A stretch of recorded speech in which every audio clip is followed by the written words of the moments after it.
We are now 3 months on from Brexit, and while in the big scheme of things that's not much time, especially given that Article 50 hasn't yet been triggered, we've now got a bit of data to see how things are starting to take shape, and we can start to see which predictions might have missed the mark. First up, we were told that there will be an emergency budget, which would increase taxes. Not only did that not happen, but the only discussion about taxation has been about cutting taxes. We were told that we would lose vital EU funding for farming, research and other programmes. Of course, what they didn't point out was that we pay more into the EU than we get back, and so there's nothing stopping us from continuing to fund programmes if we so wish. We were told that there would be a hard border put in place in Northern Ireland, until we were told that there wouldn't be. We were told that immigration checks would cease in Calais and that thousands of quote-unquote refugees would be moved across. That too was a bit off the mark. We were told that house prices would fall by at least 10% and that mortgages would become more expensive. So far, house prices have seen seasonally adjusted growth, and not only have mortgages not got more expensive, but they've got cheaper. We were told that the London Stock Exchange merger might not go ahead and that banks would leave the UK after Brexit. At the moment, it looks like the merger is going ahead, and there is no sign of any banks leaving yet. And it also looks like we're gaining a new one. Wells Fargo has decided where to locate its European headquarters, and it's in a European capital city beginning with the letter L. I'll give you a clue, the second letter is O.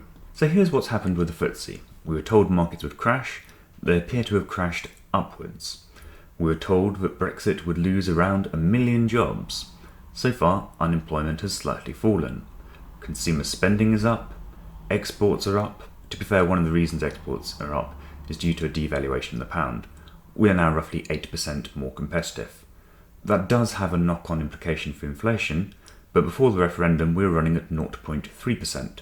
We're now running at 0.6%, still way below the Bank of England's target of 2%. Remember those interesting IMF forecasts? Is that she has seen, or the IMF people have seen credible, she calls them credible forecasts, that we could lose up to 10% of our GDP if we vote to leave. I mean, isn't this getting ridiculous? 10%. So it would be more serious than the great crash of 2008, which didn't take 10% off us. More serious than the Great Depression. More serious than the First World War. I mean, what? More serious since the Romans landed on the south coast. I mean, what? 10% of GDP. Well, they released an updated forecast after Brexit, and while the forecast was down from earlier in the year, they are forecasting UK to grow faster than France and Germany, both this year and next. I think the people in this country have had enough of experts with organisations from acronyms people of this country have had enough of experts. From organisations with acronyms saying that they know what is best and getting it consistently wrong. Yes! These eggheads with their studies and degrees. I get my economic forecast from Clever Otis, the GDP predicting horse. John Oliver there, massively missing the point. It's not that all experts are incompetent, it's that a lot of people are starting to realise that experts are just people. Sometimes they make mistakes, sometimes they're lazy, and a lot of the time they act in their own self-interests. Just a couple of weeks after Brexit, the Independent Evaluation Office reported on the IMF's handling of recent events. There's a lot in the report, but just a few choice quotes. The report found issues of accountability and transparency, with documents on sensitive issues being prepared outside the regular established channels. There was a culture of complacency, a lack of analytical depth and rigour. Too often, the IMF staff's position were too close to the official line of European officials. There was a high degree of groupthink and intellectual capture. Let's not forget that Christine Lagarde at the IMF is not actually an economist, she is a lawyer. She also owed George Osborne a favour for getting her a second term at the IMF. In fact, let's just quickly go through John Oliver's board there. The Treasury, that was headed up by Osborne. PwC gets load of business out of the EU. The Centre of Economic Performance is funded by the EU Commission. Oxford Economics, the chairman used to work for the Commission. The National Institute of Economic and Social Research works for the EU Commission. The OECD has a programme in place to enhance collaboration with the Commission to strengthen synergies. Also, remember when they said that the European economies were converging and that monetary union should be welcome? Incredibly wrong. Just to be clear, I'm not calling these institutions useless. I know some people who work for them and they're good people. It's just that they are not fully independent on this issue, and in places they have clearly been subject to groupthink. There is also the issue of what is an acceptable position to take. I work for an economic consultancy, and there was no way we would have come out and said anything positive about Brexit when the government had taken such a pro-Remain stance. We do a lot of work for the government and the EU Commission, and it would have been stupid for us to unnecessarily annoy them. Oh, and last but by no means least, the Bank of England. Now, the Bank of England is partially independent, but similarly, it has to keep a good working relationship with the government, and the people working for it have little incentive to say that everything will be fine. Think about it. If they say everything will be fine, and then it isn't, then they look really bad. If they say things will be really bad, but we'll try and act to mitigate this, then if things go badly they can say, told you'd be bad, but if they go good, they can then take credit for helping to avoid any problems. And that is probably why the bank cut rates, despite having next to no data at the time that there were any problems. All economic data had been positive, apart from a PMI survey, which is a survey of business opinion rather than actual results, and has since totally recovered. The bank, which had forecasted a sharp slowdown, has now revised its forecast upwards. I really didn't want rates to be cut. Generally they need to be rising for a range of reasons I might talk about some other time, but in the medium term, cutting rates now means we have little place to go should Deutsche Bank collapse, the Italian banks go under, Greece default, or the American or Chinese economies stall. Moody's, the leading credit rating agency, are forecasting a similar level of growth for next year as the IMF, and have also stated that a hard Brexit would only have a modest effect on the city. We've also had a range of countries come forwards and say that they would like trade deals with the UK. Anyway, despite Project Fear completely collapsing, all the narrative in the media has been about the Leave campaign lying. In fact, Chukwuemeka has set up a Vote Leave Watch to hold Brexiteers to account. The media has seemed to obsess over the £350 million a week figure. Now, fair enough, some of the posters could have been clearer that the £350 million was the gross figure and £199 million is net. I gave both net and gross in my video on this. Both figures are relevant. The gross is our total exposure. Yes, we get a bit of a rebate, but that is not a certain amount. It was reduced by over 40% a few years ago, and other EU countries most certainly do not want us to keep it. We also do get some cash back in terms of EU investment, but we don't get any choice over where that is spent. Moreover, the difference between net and gross came up at every single debate, and both sides talked at length about this throughout the campaign. We can continue to support farmers, continue to support scientists, but we will also have, in addition, an extra £10 billion to spend on our priorities, like the NHS. That's got to be sensible. And a financial price to the tune of 19 billion gross, 10 billion net every year. A £10 billion a year independence dividend. We can take back control of our borders of huge sums of money, £10 billion a year net. We will get back the £10,000 million a year we pay into Brussels, which they keep and spend in other countries on the continent. Because if you look at how much we give to the European Union, how much we get back, and we do get some money back, there is a net difference of around £10 billion a year. Now, To be fair, we do get some of that back, and that's why we talk about this gross figure. The net figure is because we do get some of it back. What we're saying, by the way, is that if we took back control of our money, we'd have £10 billion more.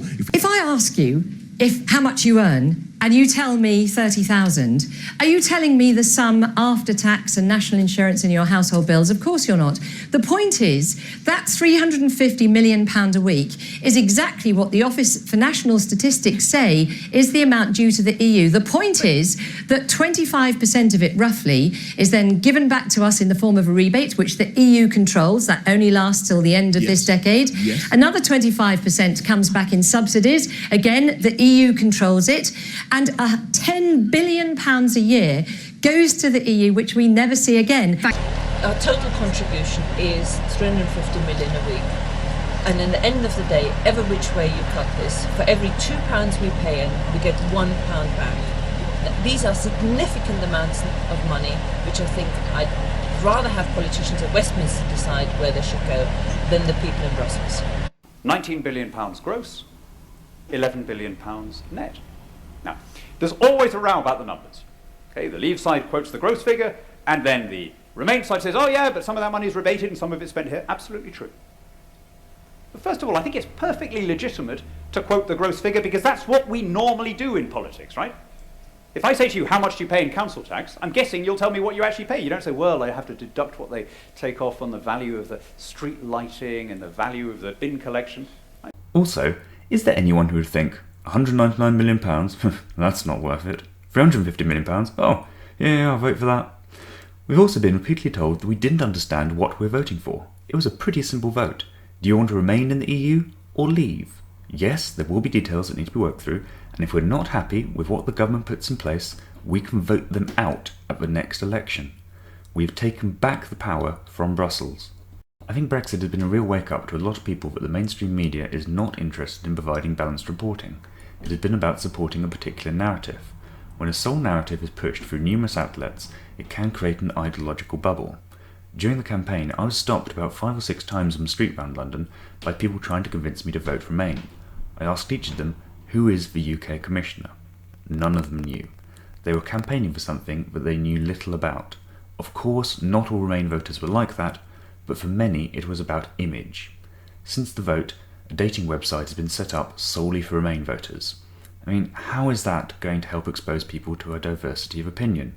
I was kind of tempted to sign up, meet someone, settle down, and then, as they're giving birth to our first child, just whisper in their ear, I voted leave. But then I realised that would be really petty and massively pointless. Oh, and remember this? This is a dangerous fantasy. The idea that there's going to be a European Air Force, a European army, it is simply not true. That might be another one Chucky should add to his Brexit watch. That and his slightly changed position on the single market. I'll leave you with an excellent defence of Brexit from Julia Hartley-Brewer. Bring on Article 50.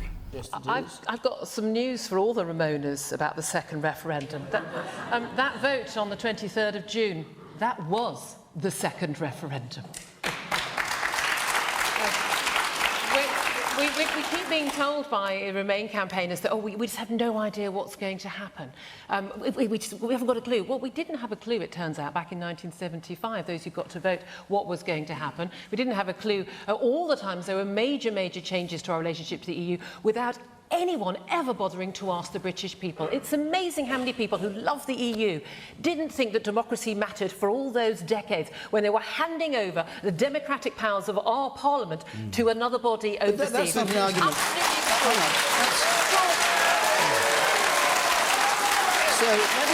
Wait a minute. So you get loud applause for that, but my question was: so if you believe that much in democracy, why not have a second? Because if